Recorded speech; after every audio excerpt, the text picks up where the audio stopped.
The screen glowed harshly in the dim kitchen light, casting shadows on Eleanor's wrinkled face as she scrolled through the comments on her granddaughter's social media post.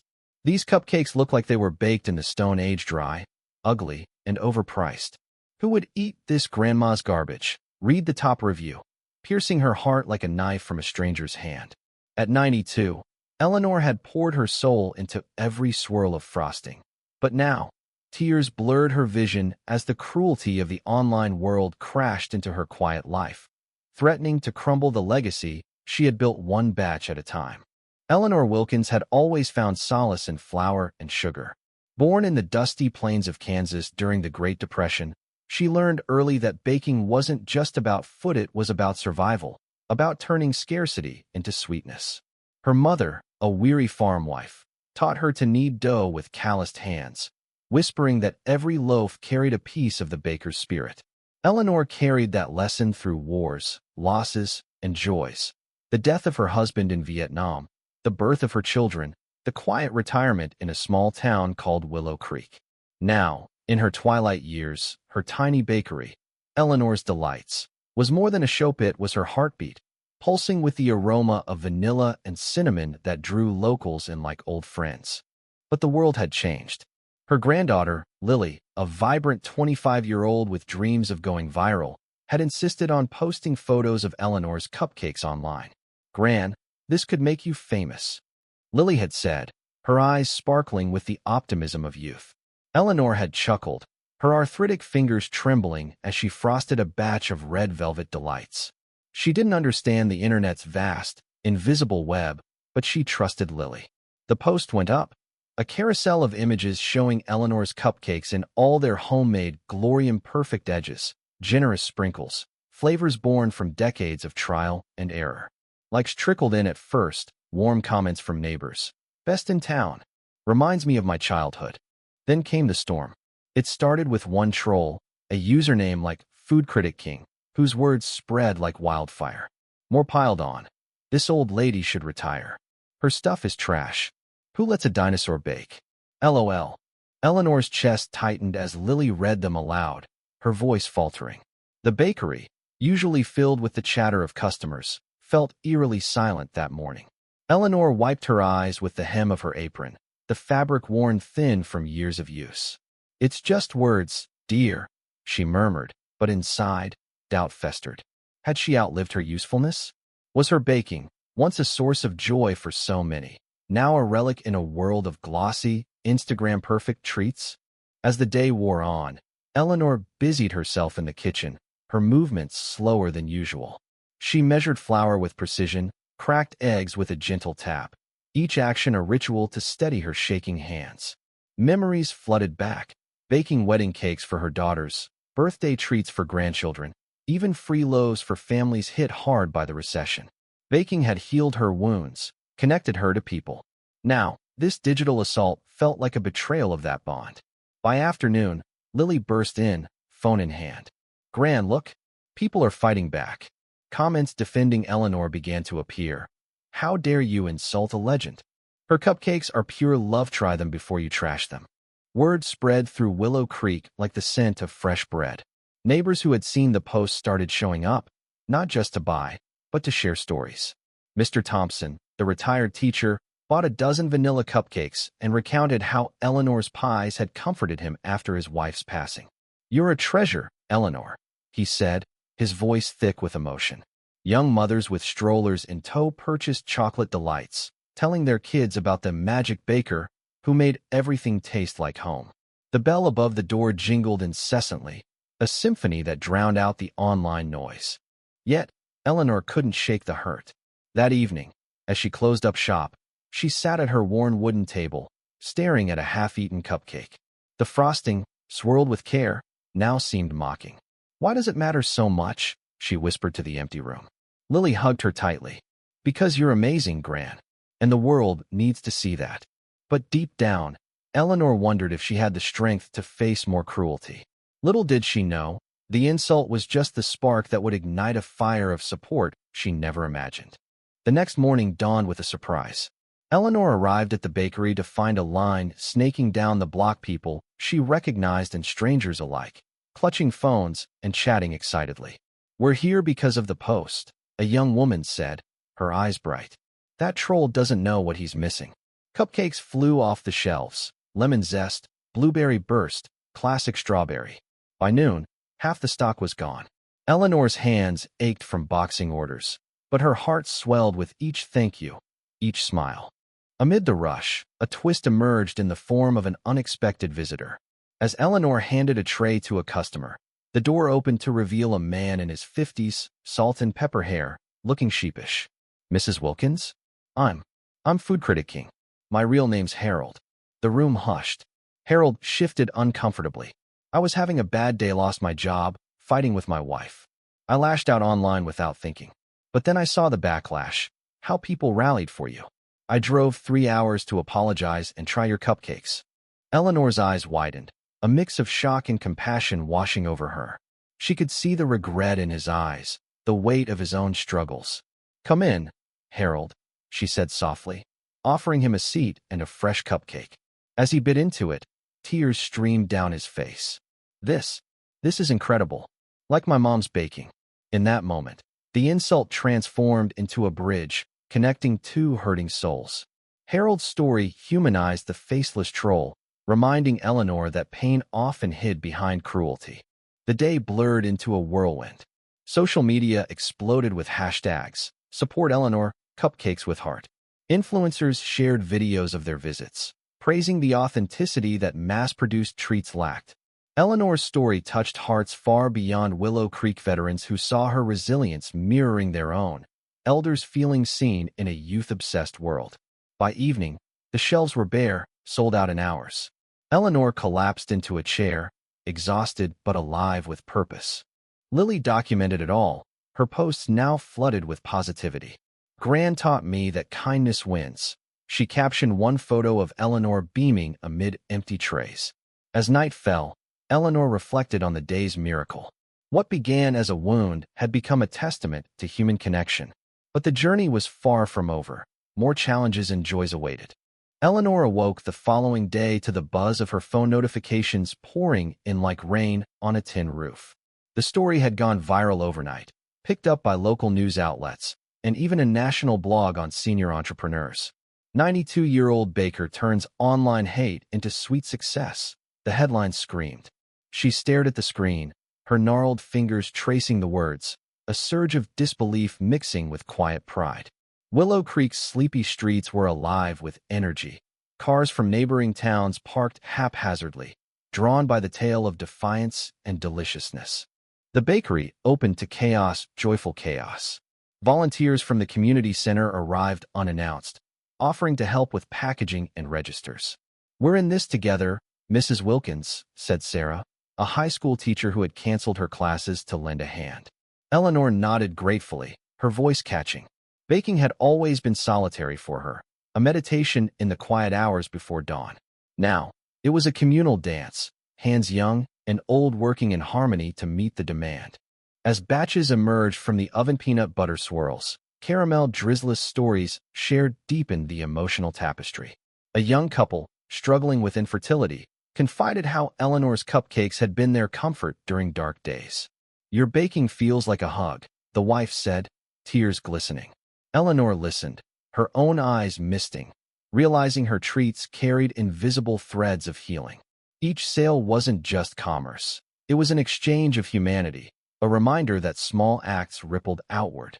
In the midst of the frenzy, another twist unfolded, shifting perspectives in unexpected ways. A sleek black car pulled up outside, and out stepped a woman in a tailored suit, her heels clicking authoritatively. "Eleanor Wilkins? I'm Victoria Lang from Sweet Sensations Corporation. We've seen your story, it's inspiring. We'd like to partner, mass-produce your recipes, take you national." The offer dangled like a golden apple, financial security, fame beyond her wildest dreams. Whispers rippled through the crowd, some eyes lit with excitement, others with wariness. Eleanor paused, flour-dusted hands on her hips.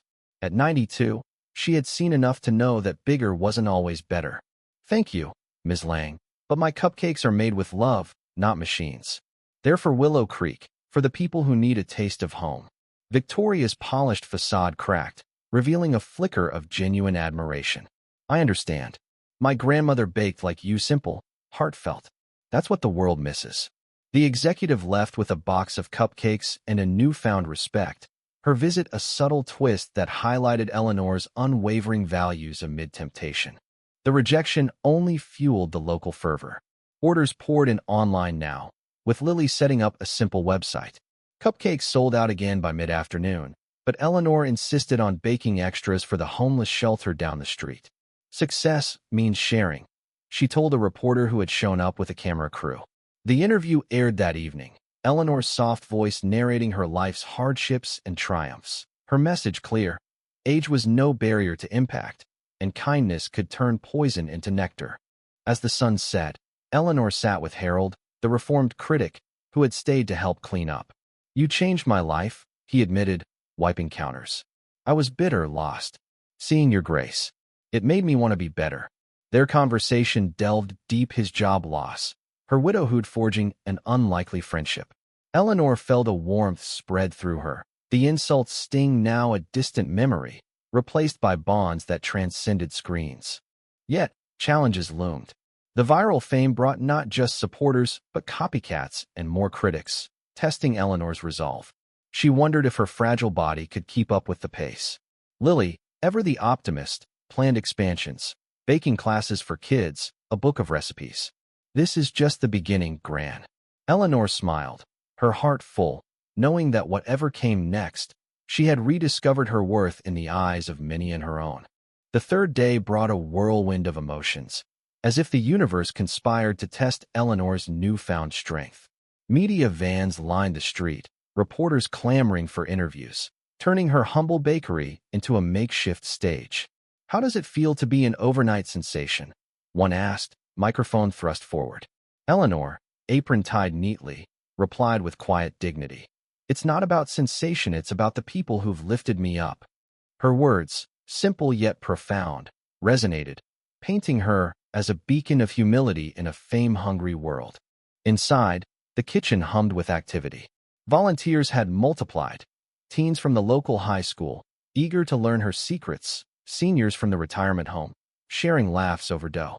One boy, Tommy, a shy 16-year-old with a stutter, confessed, "Why your cupcakes helped me through bullying. They're L-like armor." Eleanor pulled him into a hug, her frail arms strong with empathy. "We're all baking our way through tough times, dear." Moments like these infused the air with a palpable sense of community, where every cupcake became a symbol of solidarity. But fame's double edge cut deep. Online, while praise dominated, a new wave of negativity surfaced, jealous bakers accusing her of faking the story, skeptics demanding proof of her age. Eleanor read a few, her spirit wavering. "Why can't good things just be?" she sighed to Lily. Then came the twist. An envelope arrived, hand-delivered by a courier.